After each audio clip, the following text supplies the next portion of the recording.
the sidelines of the 16th BRICS summit. This was their first proper bilateral meeting at delegation level in nearly 5 years, the last one being on the sidelines of the BRICS summit in Brasilia in 2019. So let me just flag some points made by the two leaders during their meeting. This meeting happened, as you are all aware, close on the heels of the disengagement and patrolling agreement and the resolution of issues that had arisen in the India-China border areas in 2020.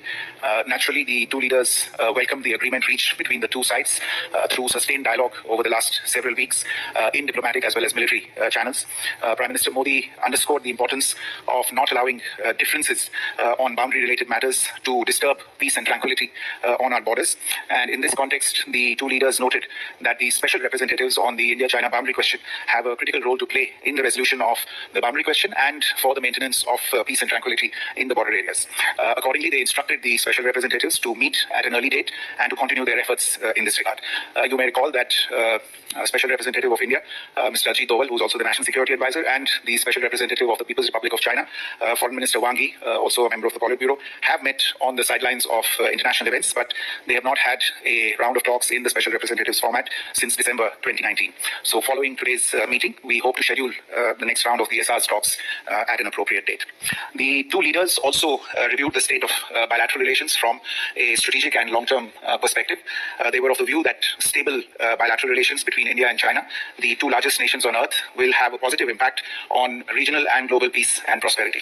And both of them stressed that with maturity and wisdom, and by showing mutual respect for each other's sensitivities, interests, concerns, and aspirations, the two countries can have a peaceful, stable, and beneficial bilateral relationship.